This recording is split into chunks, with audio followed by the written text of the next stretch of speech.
Olá, hoje estamos aqui com o Lucas Neto, advogado criminalista, mestre em História Social das Relações Políticas pela Universidade Federal do Espírito Santo e coordenador do IBCCRIM. Lucas, a nossa entrevista vai ter como objeto de estudo, na realidade, o nosso artigo estudado nesse período de integrador. O nome do artigo é O Constitucionalismo Transformador como Instrumento de Enfrentamento do Racismo Estrutural, mais focado no papel do STF. Então, de início, a gente já sabe que o racismo estrutural, né, ele é totalmente relacionado com a inferiorização, né, do povo da raça negra ou preta. E essa prática, ela está enraizada na sociedade desde sempre, desde que o Brasil é Brasil. E de acordo com o nosso artigo, a Suprema Corte, né, através do constitucionalismo transformador, ela tem um papel ali fundamental de promover mudanças no cenário nacional e agir de forma cooperativa e não conveniente.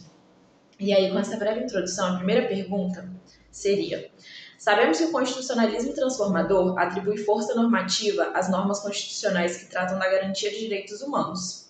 Na sua opinião, quais são os principais desafios enfrentados pelo STF ao aplicar o constitucionalismo transformador no combate do racismo estrutural? Primeiro, eu pontuaria que é lamentável que precise ser o Supremo Tribunal Federal.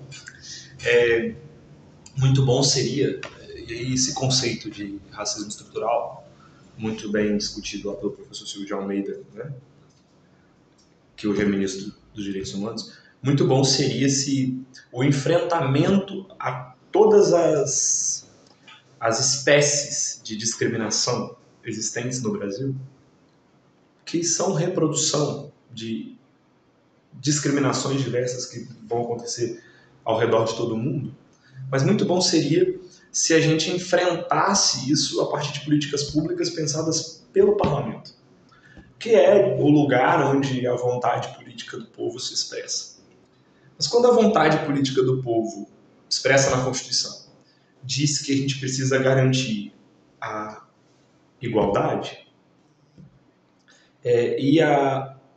os nossos representantes políticos, e muitas vezes a vontade de uma minoria, mas uma minoria barulhenta, não permitem que esses avanços sejam feitos pela via ordinária, não sobra outra maneira a não ser fazer através do Supremo Tribunal Federal, através da Suprema Corte.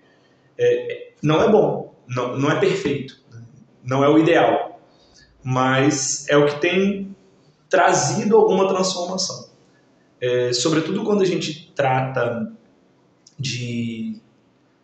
do enfrentamento ao racismo, né? Não fosse a Suprema Corte, nós estaríamos em situação muito pior no Brasil. Muito pior. Bem, e aí, como eu ia dizendo, nesse sentido, de que as outras estruturas de poder existentes no Brasil não são capazes de alcançar essa discussão, né? O Supremo Tribunal Federal tem feito um papel muito importante, né? Eu destacaria, por exemplo, quando o Supremo Tribunal Federal decide que o crime de injúria racial é uma modalidade da espécie, é uma modalidade do racismo, né? É uma espécie do gênero racismo. Por quê? Porque o que acontecia é que as pessoas tinham atitudes racistas e na hora de capitular a conduta delitiva, capitulava como injúria racial. Enquanto o racismo é imprescritível, inofensável e suscetível de anistia, graça e indulto, por força da Constituição e pela hediondez do crime, a injúria racial acabava sendo um crime de menor potencial ofensivo. Então, essa mudança de posicionamento do Supremo Tribunal Federal, ela caminha no sentido de garantir direitos, sem dúvida. Aí eu posso te fazer uma pergunta em Claro. relação a isso? Como você acha que o constitucionalismo em si, né, como o STF, o que ele está fazendo, né, que meios ele está adotando para conseguir realizar essa, igual você citou, né, que com certeza, se não fossem pelas ações dele, estaria bem pior. Eu entendo, por exemplo, no caso, realmente, né, da injúria racial, só que o que nós estudamos também foram alguns casos que foram até para a Corte Interamericana, né? Por exemplo, um caso que durou 20 anos, que foi o caso da Neuza.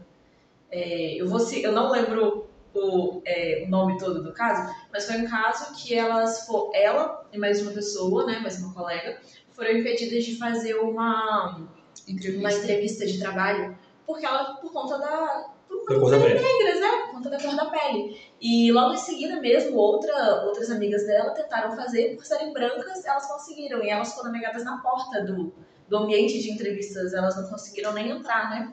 Foram julgadas também pela delegada de polícia, que inclusive era negra também, antes. E o caso dela durou 20 anos. Por mais que... E nós vimos vários casos, né?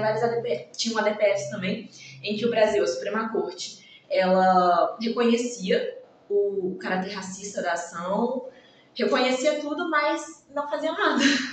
Então meio que não mudava. Como nesse caso mesmo da Neuza, até hoje, se eu não me engano, ele ainda não teve sentença. Por mais que o Brasil, ele reconheceu, o STF reconheceu a atitude criminosa racista, né? Eu não fazia nada. Então eles assumem, a Corte Interamericana mesmo já impôs medidas para o Brasil tomar providências diante dessas situações, e elas não fazem nada. E o STF continua tendo medidas, eu não vou entrar tanto porque vai ser uma próxima pergunta, mas ele continua tendo um caráter, eu reconheço, mas eu ainda sou conservador e eu quero ser político. Então eu só quero meio que jogar uma água para apagar o fogo, mas eu não vou fazer nada. Tipo, eu reconheço, mas eu não quero me responsabilizar por atos. Eu acredito que, e aí é uma característica muito minha, eu acredito que é um caminho que é função do Supremo Tribunal Federal interpretar as coisas conforme a Constituição. Até a doutrina constitucional criou uma expressão para dizer isso, que é o estado de coisas. Né? O estado de coisas. Eu visualizei assim como um passo importante que o Supremo Tribunal Federal passe a reconhecer. Porque antes era normalizado. Então agora, quando o Supremo passa a reconhecer, eu acredito que um caminho futuro seja a responsabilização. Sabe? Acho que é um passo para o futuro. Um passo lento, atrasado, mas um passo para o futuro. Assim, mas isso é uma visão otimista minha. Uhum. Eu tenho uma visão otimista. É porque você falou que agora na sua posição você consegue enxergar como o Supremo tenta, né, organizar isso na sociedade atual. Mas você acha que aqueles que continuam em periferia, continuam vivendo a realidade minoritária, digamos assim, baixa, você acha que eles conseguem enxergar da mesma forma que você? Você acha que eles conseguem ver mudança em relação a... Eu peço até desculpa se eu estiver cometendo alguma impropriedade teórica, sabe? Uhum. Mas eu acho que também é sinal do racismo estrutural que a maioria das pessoas que sofrem essas violações sequer sabe o que é racismo. Exatamente. Que muitas das pessoas que sofrem essas violações sequer sabem o que disse o Supremo Tribunal Federal. E isso é o resultado também da falta de oportunidades que a segregação racial nos proporciona. Né? A gente tem, inclusive, alguns estudos, né, do racismo espacial mesmo. Né? Porque até na cidade as pessoas pretas têm um lugar. Um lugar, não um lugar social, um lugar geográfico. Sim. O bairro. A margem. As margens. A margem.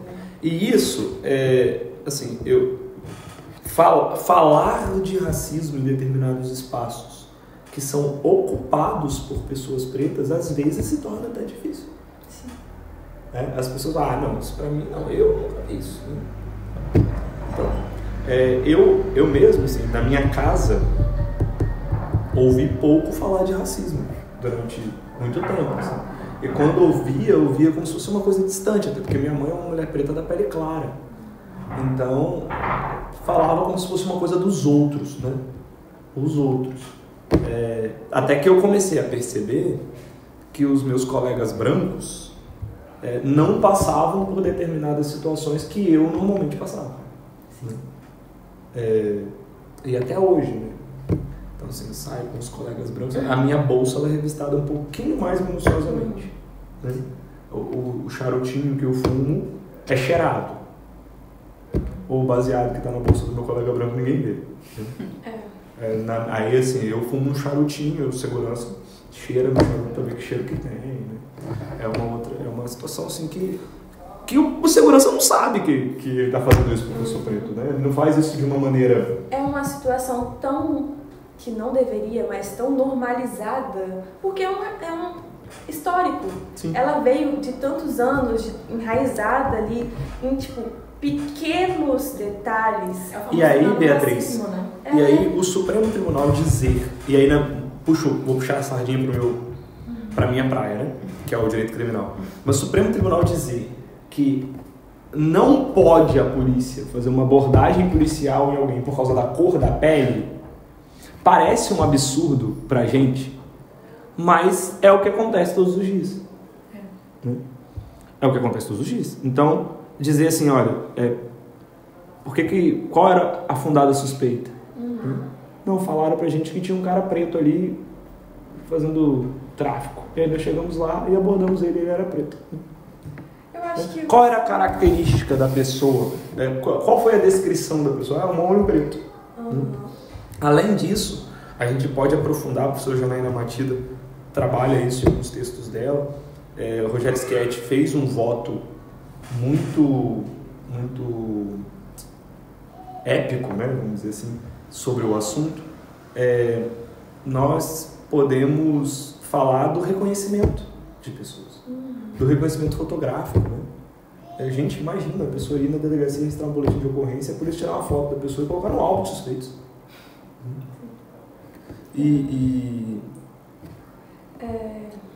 Quantas fotos de pessoas brancas tem no álbum de suspeitos? É a minoria. Se tiver. Até porque mais de 60% do nosso sistema carcerário brasileiro ele é composto por pessoas negras. Sim. E aí tem outra pergunta. Presos provisórios, inclusive, que eles nem têm sentença. E tem outra pergunta fundamental. Será que só os pretos cometem crime no Brasil? E se sim, por quê? Quem errou? Aonde errou? Mas a gente tem um código penal que foi pensado, foi cunhado a partir de um código penal do fascismo. E o parlamento brasileiro propõe resolver as coisas criminalizando. Então, todas as vezes que a gente tem um problema social, ao invés de tentar resolver a raiz do problema, a gente cria um crime para punir. Ou a gente aumenta uma pena, ou a gente agrava alguma coisa, né? Nós temos lá 5% de pessoas que não retornam das saídas temporárias. Então, o que a gente faz? Acaba com as saídas temporárias. E os outros 95% que retornam. A intenção de prender também atualmente, né, ela está muito em evidência, tanto que agora eles estão querendo, né, eu esqueci a palavra, mas enfim, qualquer pessoa que esteja portando algum tipo de droga, agora pode ser presa, né? A criminalização do porte, né, de qualquer quantidade. Qualquer quantidade, só que agora quem é que eles vão parar realmente para ver com quantas gramas de qualquer... Será que é só válido esse tipo de lei de qualquer quantidade de droga para uma pessoa negra ou para uma sociedade inteira? Será que a preocupação é para a pessoa negra ou para uma sociedade? A gente pode pedir à Secretaria de Segurança do Estado do Espírito Santo, né? Quantas operações de saturação foram feitas em Jardim da Penha? Quantas operações de saturação foram feitas na Praia do Canto? Dessas operações que a polícia vai pra rua e vai abordando todo mundo que passa, né? Quantos baculejos a PM deu em Praia do Canto esse ano? Quantos baculejos a PM deu em São Pedro esse ano? Mas é porque os índices de violência em São Pedro são mais altos. Será que são mais altos? Ou será que tem mais abordagens lá? São mais vistos, né? Eu sempre critico muito algumas reportagens da imprensa, né? Porque a gente não se questiona muito das raízes dos problemas. A gente quer... Como que você vai pensar a solução para um problema sem pensar na raiz do problema, né? E quando a gente pensa no racismo no Brasil, por isso que eu defendi o Supremo no sentido de que reconhecer já é um passo. Quando a gente pensa racismo no Brasil, e quando a gente pensa discriminação racial no Brasil, a gente não pode pensar isso sem pensar o processo de escravização, o tráfico de pessoas negras, a maneira como foi feita a abolição, a recepção dos negros libertos, dos negros fogos.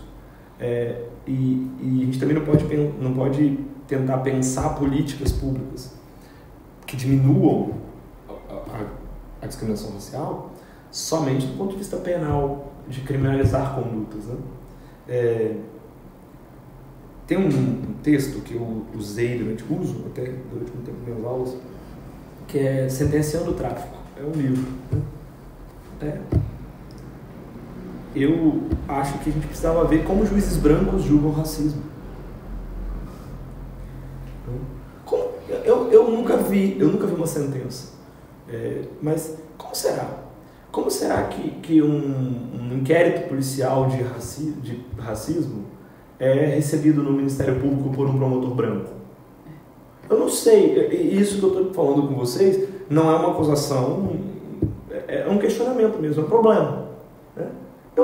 Eu nunca parei para olhar, porque como eu disse para vocês já, assim, por mais que essas questões perpassem a minha história, porque eu sou um homem negro. Mas eu tento romper essa coisa do pesquisador negro que só fala de racismo.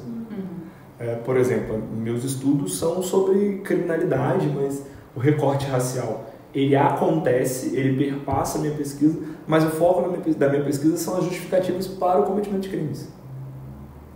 Porque eu acho que os homens negros têm que falar de outros assuntos. Sim. Sabe? A gente não pode ficar falando só de racismo, embora a gente tenha todo o direito de falar. A gente não pode falar só isso. Eu falei os homens negros, mas os homens e as mulheres. A gente tem que tentar furar essa bolha, porque também é uma maneira de nos discriminar. Por exemplo, você vê uma programação de um evento, aí só tem pessoas pretas na mesa que vai falar sobre racismo. Sim, realmente. Por que não pode ter uma pessoa preta falando de dogmática penal? Nos eventos de direito penal, a gente faz lá uma conferência sobre racismo, aí tem um monte de palestrante preto. Aí depois você vai ver a conferência sobre provas, todo mundo branco. Os pretos não sabem nada sobre prova. Só sabem sobre racismo. Mas eu fui rir um pouquinho da conversa. Eu acho válido. Eu acho super válido. Tem super relação com o próximo tema também. Sobre você falando da sua vivência, né, como negro na sociedade, eu vivo muito isso. Hoje atuando no fórum, com as minhas colegas de pele branca, tem uma distinção gigantesca.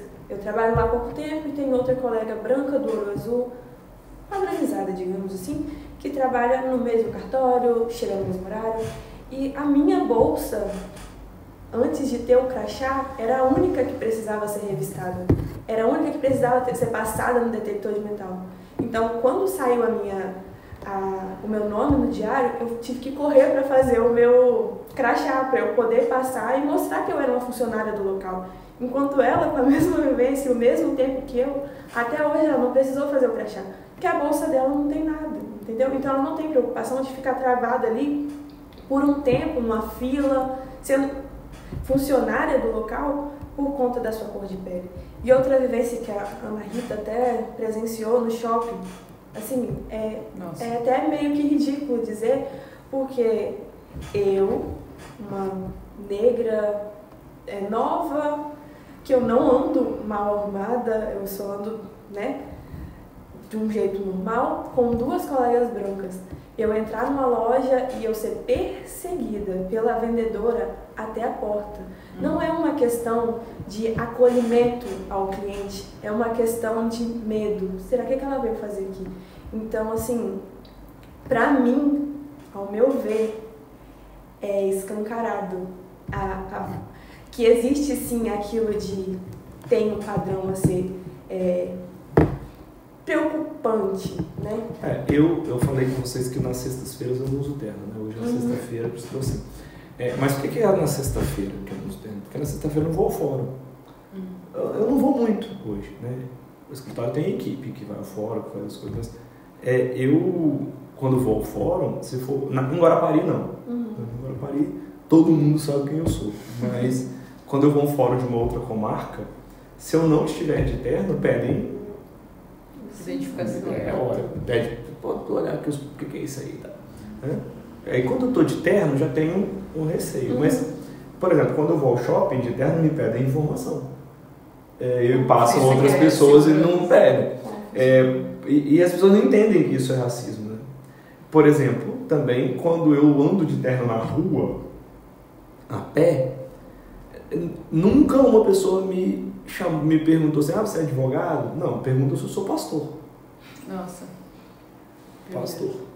Até as pessoas em situação de rua chegam perto de mim e falam, ô pastor, nunca me perguntaram se eu sou advogado. Claro que aqui em Guarapari, até as pessoas em situação de rua sabem que eu sou advogado. Tá? Então, aí tem um ou outro que fala, foi meu advogado já. Mas realmente isso. E aí volto ao Supremo. Dizer isso é racismo. E dizer ao mesmo tempo. A gente precisa que as pessoas pretas tenham acesso à magistratura. A gente precisa que as pessoas pretas tenham acesso a vagas do Ministério Público. Sejam defensores públicos, passem no exame da ordem. Tenham vaga nas universidades.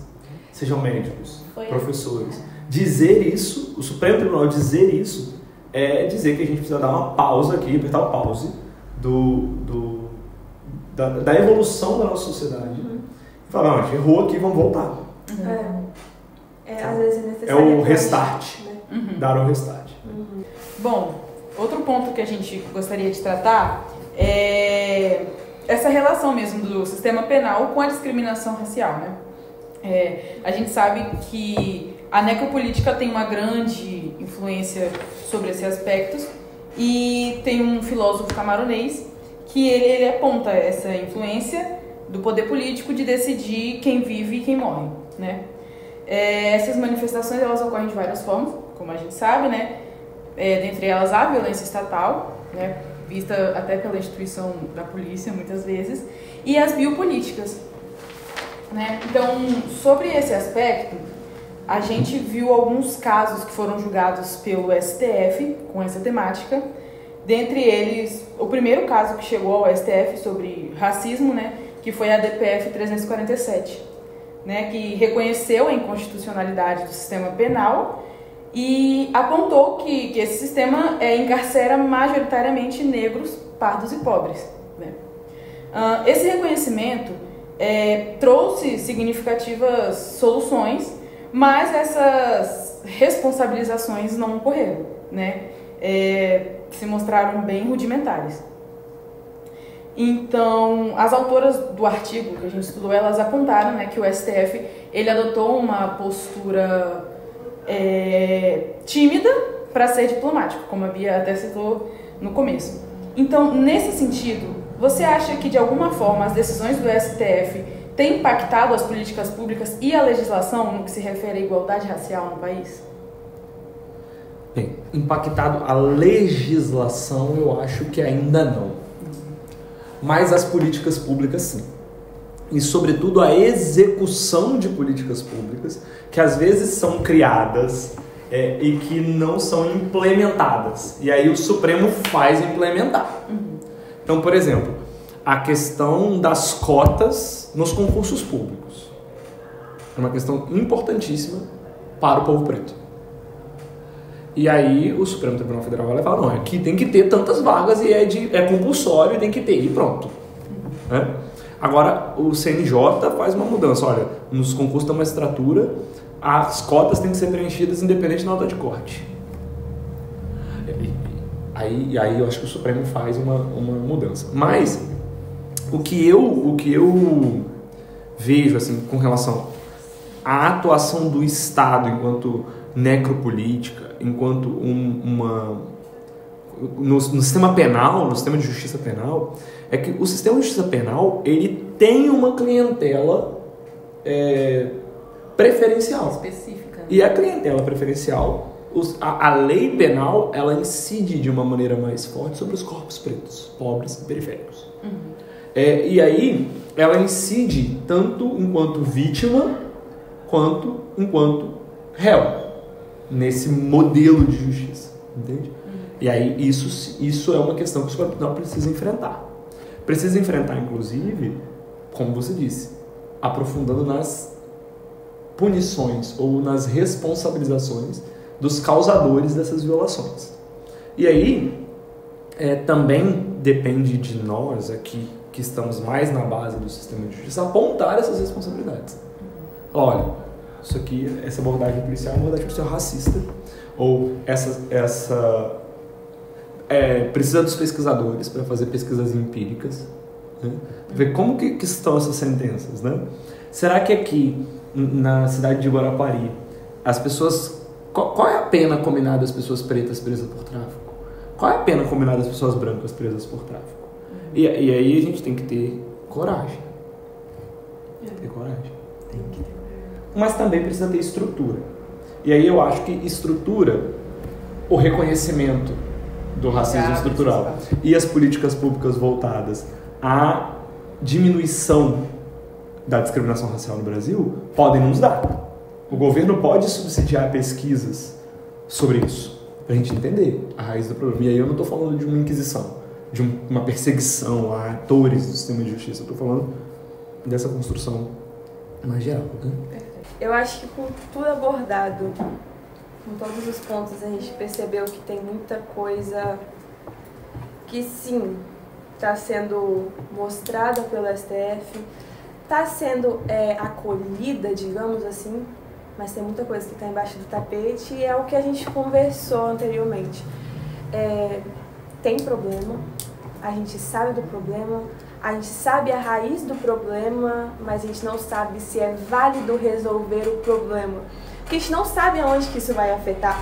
Lá em cima, naqueles que estão no poder atualmente. Você acha válido, tipo assim, dizer que isso é por falta de representatividade? É um processo de ocupação dos espaços. E isso que vocês estão fazendo mesmo é uma maneira de ocupar os espaços. A gente precisa falar do assunto, né?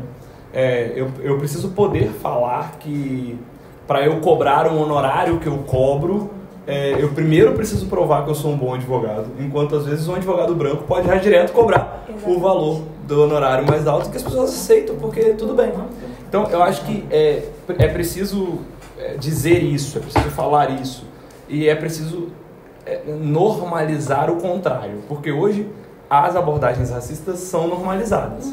Então a gente precisa normalizar o contrário, a gente precisa normalizar chegar na sala de audiência e ter o juiz preto, promotor ser preto, o advogado ser preto, porque hoje o normal é você chegar lá e o réu ser preto. Sim, e não é normal a gente chegar, é porque foi até um aluno trouxe pra... Como em cima da minha mesa é um chaveirinho verde, depois vocês cortam esse pedaço. Tranquilo. Como foi dito, existe sempre duas opiniões. Existe o racismo, existe dados, mas eu não concordo tanto com os dados. É mimimi. Outra coisa também, assim, eu não vejo isso. Essa porta tá aberta, é só ver. Eu sou preto, mas eu tenho um tio preto, mas eu não sou racista. Eu não sou racista. Eu não vejo. Pra falar a verdade, pra mim isso aí eu nunca senti, né? De pessoas pretas falam isso. Né? Sim, exatamente isso. Eu acho que aqui já finalizou.